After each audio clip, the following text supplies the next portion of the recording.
Hi everyone, welcome to Mind Windows. So my dear students, आज हम पढ़ेंगे class 10 geography का चैप्टर नंबर 3 वाटर रिसोर्सेज, जिसमें हम जानेंगे कि वाटर के क्या क्या रिसोर्सेज हैं, पानी का कंट्रीब्यूशन कितना है, किस किस सोर्स से हमें वाटर को मिलता है और वाटर को कंजर्व करने के लिए कैसे डैम्स बनाए जाते हैं और कौन कौन से तरीके हैं जिससे हम पानी को कंजर्व कर सकते हैं। लास्ट में हम वाटर स्कार्सिटी के बारे में पढ़ेंगे, वाटर क्राइसिस के बारे में पढ़ेंगे और उसके बाद हम जानेंगे कि कैसे हम इस समस्या को ठीक कर सकते हैं, हम पानी को बचाने के लिए, अपनी प्रॉब्लम्स को कम करने के लिए कैसे काम कर सकते हैं। So again welcome to mind windows. So let's start water resources. सबसे पहले हम कुछ फैक्ट्स पढ़ेंगे इसके इंट्रोडक्शन में। 3/4 of the earth surface is covered with water. ये सबको पता है कि हमारा 75% जो एरिया है वो पानी से घिरा हुआ है और इसमें भी आप देख पा रहे हो कि जो मैक्सिमम जो है वो वाटर है। Next, only a small proportion of it is fresh water that can be put to use। पानी तो बहुत ज़्यादा है लेकिन फ्रेश वाटर बहुत ज़्यादा कम है। हम जिसको अपने काम काज के लिए यूज कर पा रहे वो बहुत कम परसेंटेज है। तो हमने क्या देखा कि 3/4 जो है वो तो पानी से घिरा हुआ है, लेकिन उसमें भी हम देखेंगे कि जो है बहुत कम ऐसा है जो फिट है यूज करने के लिए, जिसको हम यूज कर सकते हैं। Fresh water is obtain from surface run of and ground water. तो हम कह रहे हैं कि फ्रेश पानी हमें किससे मिलता है? फ्रेश पानी जो नदियों में बह रहा होता है वो अच्छा लगता है, या फिर जो हमारे अंदर हम देखेंगे कि जो ग्राउंड वाटर है वो फ्रेश पानी होता है जिसको हम यूज कर सकते हैं। तो इस तरीके से हमें फ्रेश वाटर मिलता है, रिवर्स में हमें मिल जाता है। साथ के साथ जो हमारा नीचे ज़मीन में खोद के जब हम कुआं वगैरह बनाते हैं तो ग्राउंड वाटर है जो हमारा अच्छा होता है, जिसको हम यूज कर सकते हैं। It is continuously being renewed and recharged through the hydrological cycle। Ground water भी कम होता रहता है, टाइम के साथ ख़त्म होता रहता है, लेकिन हमारा एक वाटर साइकिल होता है जिसकी हेल्प से हमारा पानी लगातार रिचार्ज होता रहता है, यानी कि जितना कम हुआ है उसको हम धीरे धीरे करके फिर से रिन्यू करते रहते हैं। और ये कैसे होता है एक बार हम समझ लेते हैं।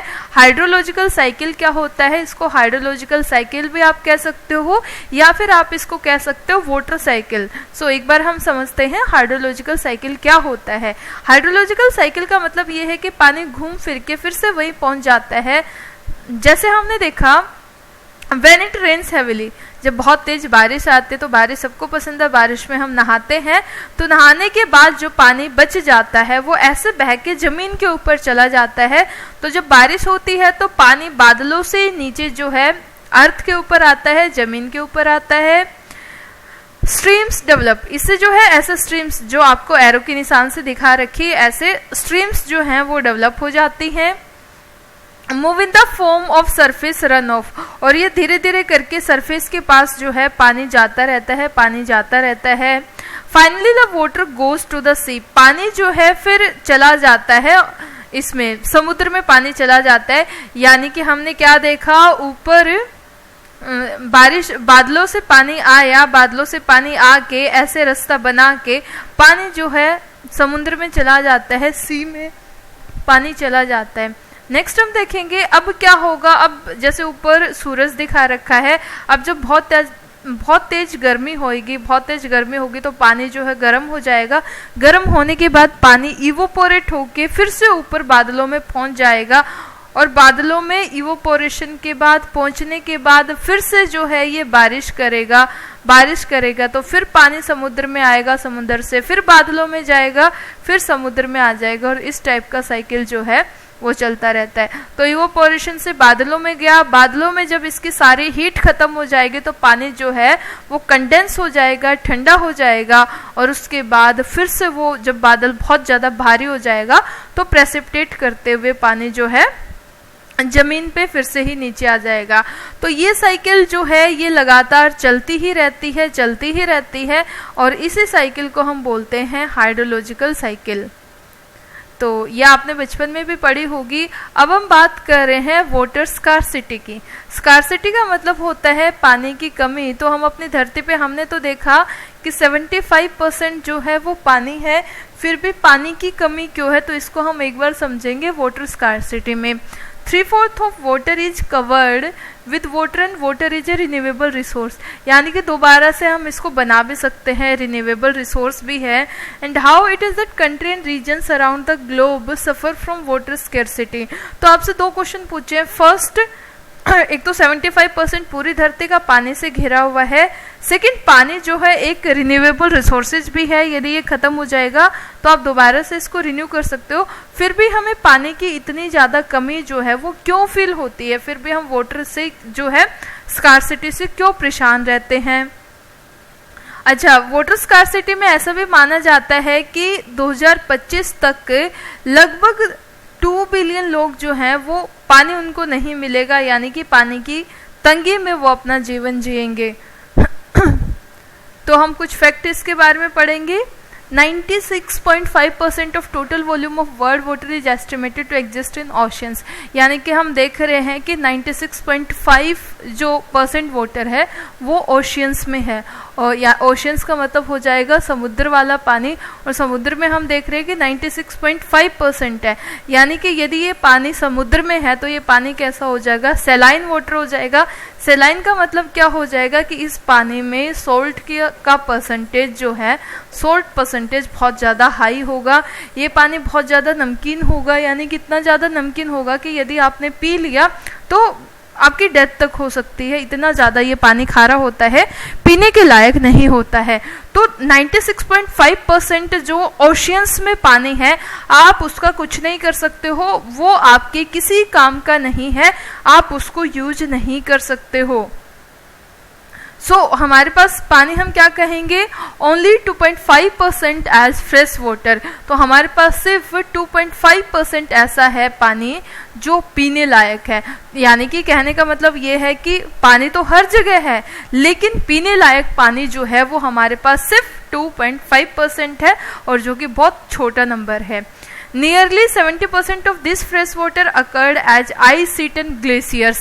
अब हम कह रहे हैं कि हमारे पास सिर्फ 2.5% पानी है जिसको हम यूज कर सकते हैं, और उस 2.5% का यदि आप 70% निकालोगे, ये चीज़ आप ध्यान रखोगे, ये इसका 70% है, 2.5% का 70% है, इसका 70% पानी जो है ये हमारे ग्लेशियर्स में, और जो बर्फ जमी हुई है हिमालयज वगैरह में, ये वहाँ पे हो जाएगा। तो इसका 70% पानी जो है वो ग्लेशियर्स में जमा हुआ है, जैसे आपको दिखा रखा है, ग्रीनलैंड हो गया, एंटार्क्टिका हो गया, यहाँ पे आइस कैप्स में ये जमा है। While a little less than 30% is stored as groundwater in the world aquifer, और बचा हुआ जो पानी है 70% तो आइस शीट्स या ग्लेशियर, अंटार्कटिका, ग्रीनलैंड, यहाँ पे हमने देख लिया।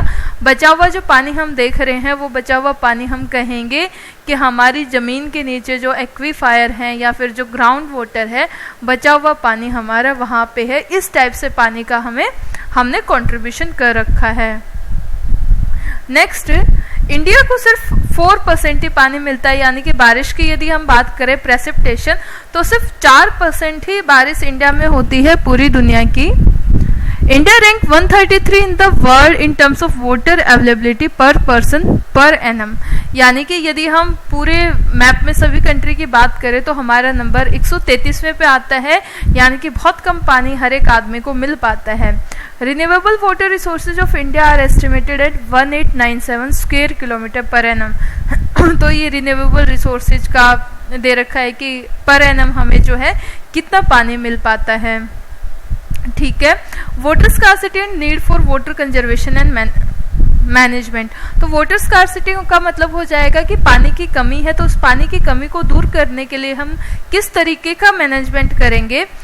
ये कह रहे हैं कि जब कभी भी हम पानी के शॉर्टेज की बात करते हैं तो हमारे दिमाग में कुछ ऐसे एरिया आएंगे जहाँ पे कम बारिश होगी या फिर जहाँ पे सूखा पड़ रहा होता है। तो कभी भी पानी की कमी की बात आएगी तो हमारे दिमाग में ये पिक्चर दिखाई देंगे कि कोई राजस्थान का इलाका होगा जहाँ पे रेत ही रेत बहुत ज़्यादा होगा, कुओं में पानी नहीं होगा, सब सूखा पड़ा होगा। तो इस टाइप की पिक्चर हमारे दिमाग में आती हैं। We visualise the deserts of Rajasthan and women balancing many matkas use for collecting and storing water and travelling long distance to get water. हमें इस टाइप के दिखाई देंगे कि जो फीमेल्स जो हैं मटके, 2-2, 3-3 मटके जो है अपने सिर पे रख के ला रही होंगी और उन मटकों को बैलेंस करते हुए जो है पानी की स्कार्सिटी से जूझ रही होंगी। इस टाइप की इमेज हमारे दिमाग में आती है। ऐसे कुएं के चारों तरफ लोग जो है लाइन लगा के खड़े हुए हैं। लेकिन पानी की जो अवेलेबिलिटी है वो वेरी करती रहती है किस जगह पे आप रहते हो और टाइम क्या है। This is mainly due to variation in seasonal and annual precipitation. बारिश कितनी हुई, सीजन कौन सा चल रहा है। जैसे आप देखोगे कि गर्मी की यदि आप बात करोगे तो गर्मी में पानी की कमी को ज्यादा देखा जाता है, ठंड में पानी की कमी को कम देखा जाता है। बारिश होने के बाद पानी की कमी जो है इतनी ज्यादा नहीं दिखाई देगी, मानसून आने से पहले पानी जो है वो कम दिखाई देता है। तो जो स्कार्सिटी है, वाटर की स्कार्सिटी है, वो वेरी करती रहती है टाइम टू टाइम और season two season. Rainy season है या फिर ड्राई सीजन है उसके हिसाब से रहेगा। अब हम देख रहे हैं कि वाटर स्कार्सिटी किस वजह से है।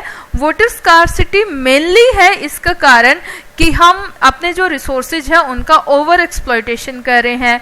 Water scarcity in most cases is caused by over exploitation, excessive use and unequal access to water among different social group से। यानी कि पानी की कमी इतनी क्यों हो रही है, क्योंकि पानी का ओवर एक्सप्लॉयटेशन किया गया, इसका हद से ज़्यादा यूज किया गया और पानी जो है वो सबको नहीं मिल पा रहा है। इसका अनइक्वल एक्सेस है अलग अलग सोशल ग्रुप के पास। फ्रेश वाटर जो है हम कहाँ से लेते हैं। यदि हम साफ पानी की बात करें तो या तो हम डायरेक्ट हम कहेंगे बारिश से कलेक्ट कर लेते हैं, या फिर जो हम ग्राउंड वाटर से लेते हैं, या फिर कोई नदी चल रही है जिसमें बारिश के पानी से पानी आया है तो उसको हम फ्रेश वाटर के तरीके से ट्रीट करेंगे। Where is then water scarcity likely to occur. तो वाटर स्कार्सिटी मेनली हमें कहाँ पे दिखाई देगी। कैसे पॉसिबल है कि कोई भी ऐसा एरिया जो चारों तरफ पानी से घिरा हुआ हो लेकिन फिर भी पानी की कमी को फेस कर रहा हो। तो हम कहेंगे कि हाँ, ऐसा एरिया हो सकता है कि आसपास पानी ही पानी है लेकिन पीने का पानी नहीं है। कई बार जब बाढ़ आती है तो आप देखोगे कि चारों तरफ आपके पानी ही पानी है लेकिन इतना गंदा पानी है कि आप उसको पी नहीं सकते हो। कई बार आपने ऐसे देखा होगा कि कश्मीर और इस टाइप के जो इलाके होते हैं जहाँ पे आप पाओगे कि चारों तरफ बर्फ ही बर्फ है लेकिन पीने का पानी वहाँ पे नहीं है। बर्फ को आप कैसे पीओगे, और वो साफ बर्फ भी नहीं है कि आप उसको पिघला के उसको पी पाओ। तो उसके लिए भी आपको फ्रेश जो है आइस लेके आनी पड़ेगी। तो yes, it is possible that an area may have ample water resources but still it can face water scarcity. तो हम देख सकते हैं ऐसे एग्जाम्पल्स कि चारों तरफ बाढ़ आई हुई है, गंदा पानी है लेकिन साफ पानी नहीं है जिसको हम पी पाए। तो ऐसा भी पॉसिबल है। अब सिटीज में हम देखेंगे कि शहरों में पानी की शॉर्टेज जो है वो कैसे रहती है। 10 वाटर स्कार्सिटी किस वजह से आई है। ये इस वजह से आई है क्योंकि पॉपुलेशन बहुत ज़्यादा बढ़ गई है। अब जिस घर में पहले सिर्फ 4 लोग रहते थे अब 10 लोग हो गए हैं। तो यदि 6 लोग बढ़ेंगे तो ज़्यादा हमें खाने की ज़रूरत पड़ेगी, पॉपुलेशन ज़्यादा बढ़ जाती है तो पानी की डिमांड भी ज़्यादा बढ़ जाती है। तो वाटर स्कार्सिटी किस वजह से आई है, तो इसका सबसे मेन रीजन आप लिखोगे it is due to the over population. Water scarcity may be an outcome of a large and growing population and consequences of greater demand for water and unequal access to it। ज़्यादा population बढ़ने की वजह से पानी की कमी हो जाती है। ज़्यादा पॉपुलेशन बढ़ेगी तो घर में खाना बनाने, कपड़े धोने, साफ सफाई करने में यानी कि डोमेस्टिक पर्पज में तो पानी जो है ज़्यादा यूज होगा ही होगा। साथ में इतनी बढ़ी हुई पॉपुलेशन के खाने के लिए जो है, खाने को भी प्रोडक्शन के लिए पानी जो है ज़्यादा लगेगा। तो पॉपुलेशन को सबसे पहले कंट्रोल किया जाना चाहिए।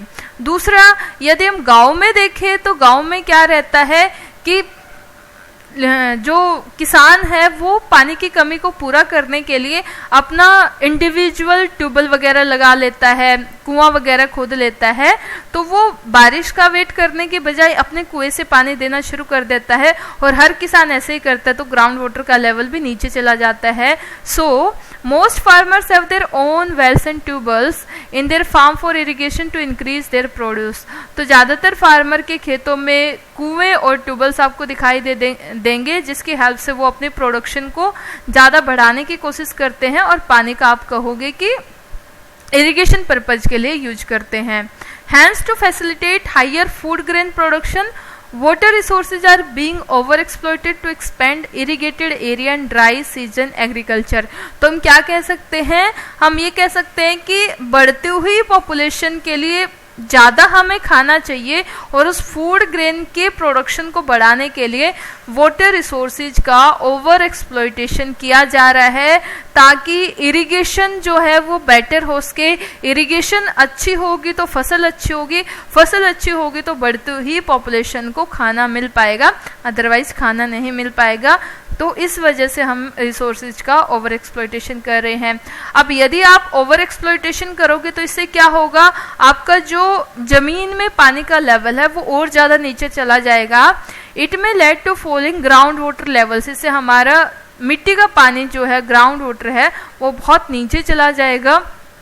अब फर्स्ट हमने ओवर पॉपुलेशन देखा, सेकंड हमने ये देखा कि कोई फार्मर है जो अपनी खेती को बढ़ाने के लिए जो है वाटर का यूज कर रहा है। सेम ऐसे ही हम कहेंगे कि पानी की शॉर्टेज जो है वो इंडस्ट्रियलाइजेशन में भी होती है, यानी कि हम ज़्यादा से ज़्यादा इंडस्ट्री लगाते जा रहे हैं और हर इंडस्ट्री जो है पानी की डिमांड करती है, तो इंडस्ट्रियलाइजेशन में भी पानी जो है बहुत ज़्यादा यूज होता है।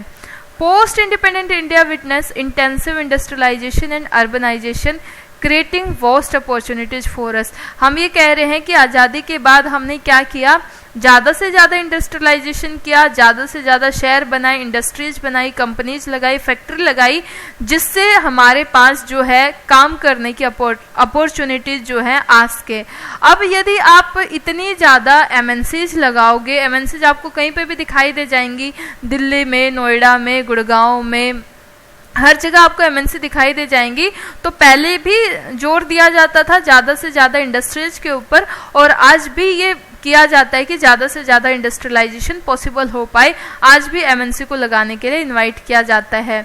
तो जितनी ज़्यादा इंडस्ट्रीज जो है वो इंडिया में बढ़ेंगी, उतना ही ज़्यादा हमारे रिसोर्सेज के ऊपर भी प्रेशर आएगा और हमारे रिसोर्सेज, वाटर रिसोर्सेज हैं, वो और भी ज़्यादा कम हो जाएंगे। क्योंकि इंडस्ट्री में तो सबसे पहले आपको पानी चाहिए, चाहे बिजली बनानी है या कोई भी सामान है, पानी तो सबसे बेसिक ज़रूरत हो जाएगा। तो ever increasing number of industries has made matter worse by exerting pressure on existing fresh water resources. ज़्यादा बढ़ती हुई इंडस्ट्रीज ने पानी के रिसोर्सेज के ऊपर और प्रेशर डाला है। नेक्स्ट हम देखेंगे, industries apart from being heavy users of water also require power to run them. Industry को पानी तो चाहिए, पानी के अलावा उनको चलाने के लिए भारी मात्रा में बिजली भी चाहिए, पावर सप्लाई भी उनके लिए बहुत जरूरी है, तभी तो इतनी बड़ी बड़ी मशीनें चल पाएंगी। Much of this energy come from hydro electric power. अब जितना ज़्यादा हमें पावर चाहिए, अब पावर जो है हम कोयले से भी बनाते हैं, पानी से भी बनाते हैं। तो अब हम क्या करेंगे, पहला इंडस्ट्रीज को चलाने के लिए पानी चाहिए, बिजली चाहिए, तो बिजली भी हम किससे बनाते हैं, पानी से बनाते हैं। तो पानी वैसे भी इंडस्ट्री में यूज हो रहा है, साथ के साथ जो है पावर जनरेट करने के लिए भी पानी यूज हो रहा है। सो ये जो एनर्जी है ये हाइड्रो इलेक्ट्रिक पावर है, यानी कि पानी से बनाई हुई बिजली है। Today in India, hydroelectric power contributes around 22% of total electricity produced. आज के टाइम पे यदि हम देखें इंडिया में तो टोटल 22%, 22% जो बिजली है, इलेक्ट्रिसिटी है, पावर है, वो हम पानी से जनरेट कर रहे हैं, यानी कि वाटर से प्रोड्यूस की जा रही है। तो पानी का यूज हम कहेंगे कि प्रोडक्शन में भी हो रहा है। Shortage of water due to urbanisation. If you look into the housing societies और colonies in the city, you would find that most of these have their own groundwater pumping device to meet their water needs. तो हम कह रहे हैं urbanisation. Urbanisation का मतलब हो जाएगा ज़्यादा से ज़्यादा शहर बढ़ते हुए जा रहे हैं, ज़्यादा से ज़्यादा शहर बनेंगे तो उतने ज़्यादा घर बनेंगे, उतने ज़्यादा फ्लैट्स बनेंगे, उतने ज़्यादा पानी की टंकियाँ बढ़ जाएंगी। तो इसमें यही बताया गया है कि यदि आप हाउसिंग सोसाइटीज़ को ध्यान से देखोगे या कॉलोनीज़ को ध्यान से देखोगे तो आप ये पाओगे कि हर एक घर में ग्राउंड से पानी निकालने की जो है मोटर लगी रहेगी, एक पंप लगा रहता है, और वहीं से कभी भी उनका पानी खत्म हो जाता है तो वो अपनी ग्राउंड वाटर वाली जो है वो चला लेते हैं मोटर और पानी की कमी को दूर कर देते हैं। We find that fragile water resources are being overexploited and have caused their depletion in several of these city। और ऐसा एक्सपेक्ट किया जा रहा है कि आने वाले टाइम में कुछ शहर ऐसे हो जाएंगे जिसमें ज़मीन का पानी ख़त्म हो जाएगा, क्योंकि इतने सारे घर हैं, इतने सारे फ्लैट्स हैं, इतनी सारी पानी की मोटर हो जाएंगी, जिसको भी ज़रूरत है वो सप्लाई का पानी लेने के बजाय जो है नीचे से ज़मीन का पानी लेना पसंद करता है। तो ऐसा अनुमान किया जा रहा है कि कुछ शहर बॉम्बे जैसे हो गए, दिल्ली जैसे हो गए, यहाँ पे ग्राउंड वाटर जो है वो बहुत नीचे गया हुआ है। हमने अभी क्या देखा है कि ये क्वेश्चन यहाँ से ऐसे बनेगा, what are the main causes of water scarcity, पानी की कमी के मेन कॉजेज क्या क्या हैं। तो जितने भी अभी हमने पढ़े हैं वो आप यहाँ पे लिख दोगे। फर्स्ट इज ओवर पॉपुलेशन, कि आप कहोगे कि जनसंख्या बहुत ज़्यादा बढ़ती जा रही है और यदि जनसंख्या बढ़ेगी तो उसके लिए खाने के लिए, पावर सप्लाई के लिए पानी की ज़रूरत भी बढ़ जाएगी। नेक्स्ट हम कहेंगे कॉमर्शलाइजेशन ऑफ एग्रीकल्चर, ज़्यादा से ज़्यादा खेती बढ़ाने के लिए हर किसान क्या कर रहा है, अपने खेत में जो है प्राइवेट ट्यूबवेल या फिर खुद का इंडिविजुअल का ट्यूबवेल या फिर कुआं खोद रहा है। अर्बनाइजेशन की वजह से भी जो है पानी की डिमांड बहुत ज़्यादा बढ़ रही है। नेक्स्ट हम देखेंगे shortage of water due to pollution, pollution की वजह से भी पानी की जो है वो कमी हो रही है। वो बाकी रीजन तो थे ही थे, पॉल्यूशन भी एक रीजन है कि हम उस पानी को प्रॉपरली यूज नहीं कर पा रहे हैं। So far we have focus on the quantitative aspect of water scarcity, अभी तक हमने उसकी क्वांटिटी के ऊपर फोकस किया है कि पानी कितना है, कम या ज़्यादा है, हम उसकी क्वांटिटी के ऊपर फोकस कर रहे थे। Now we will focus on the qualitative aspect of water scarcity, अब हम उसकी क्वालिटी को देखेंगे कि पानी अच्छा है या फिर बेकार है। तो इसमें हम यही देख रहे हैं, पोल्यूशन बहुत ज़्यादा है, फैक्ट्री से निकलने वाला कचरा, घरों से निकलने वाला कचरा पानी में जाके मिल जाता है, जिससे पानी की क्वालिटी जो है वो बहुत ज़्यादा खराब हो जाती है। Now let us consider another situation where water is sufficiently available to meet the needs of people but the area still suffer from water scarcity. तो ये कह रहे कि हम एक ऐसे सिचुएशन को देखेंगे जहाँ पे पानी सफिशिएंट है, लोगों की ज़रूरत को पूरा कर सकता है, लेकिन फिर भी वहाँ पे पानी की कमी हमें दिखाई देती है। ऐसे स्कार्सिटी क्यों है? ये स्कार्सिटी इस वजह से है क्योंकि पानी जो है वहाँ का ख़राब है, यानी कि पानी तो बहुत ज़्यादा लेकिन पानी की क्वालिटी अच्छी नहीं है, पानी की बैड क्वालिटी है, जिसकी वजह से हमें शॉर्टेज दिखाई देता है। अच्छा साफ पानी जो है वो लोगों को नहीं मिल पा रहे, पानी की क्वालिटी अच्छी नहीं है। Lately, there has been a growing concern that even if there is an ample water to meet the needs of people, much of it may be polluted.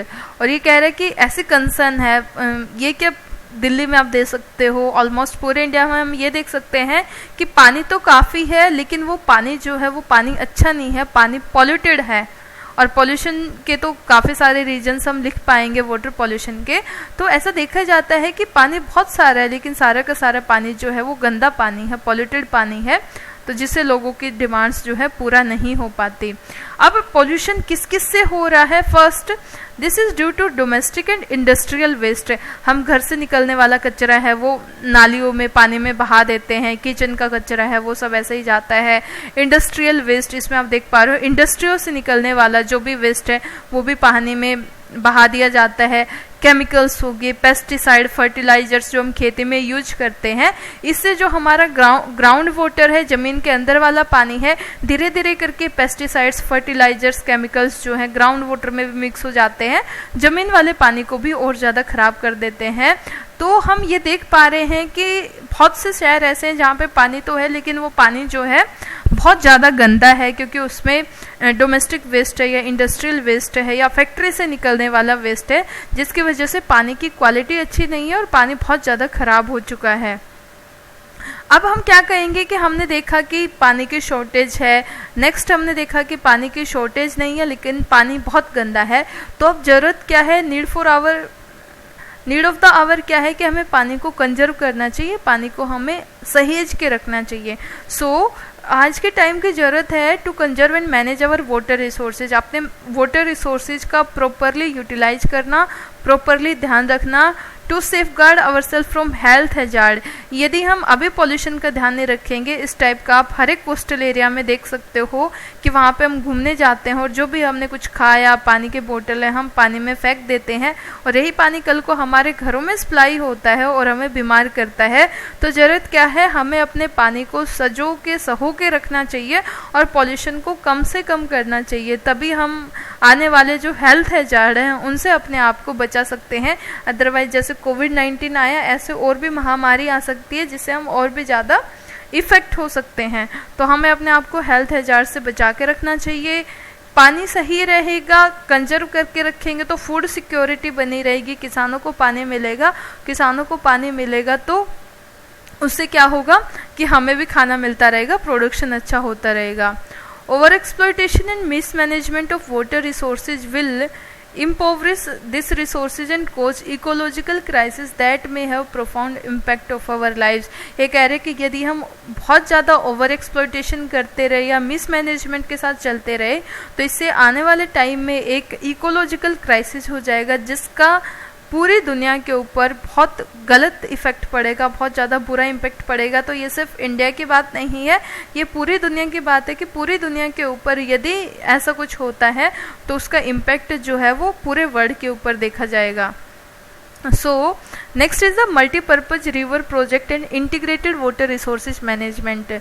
Multipurpose river project जो है बनाए जाते होते हैं। Multipurpose का मतलब ये होता है जो सिर्फ एक काम के लिए नहीं होते हैं, कई सारे, जैसे मल्टी टेक्निकल बोला जाता है कि आप जो है कई सारे काम कर सकते हो। तो ऐसे ही कुछ नदियों के प्रोजेक्ट हैं जिनको हम बोलेंगे मल्टीपर्पज रिवर प्रोजेक्ट, जो बिजली भी बनाएंगे या फिर जो फ्लड्स को भी रोकने का काम करेंगे। तो इस टाइप के हम कहेंगे मल्टीपर्पज रिवर प्रोजेक्ट। तो हम उसके बारे में पढ़ेंगे। Archaeological and historical record show that from ancient times we have been constructing sophisticated hydraulic structures.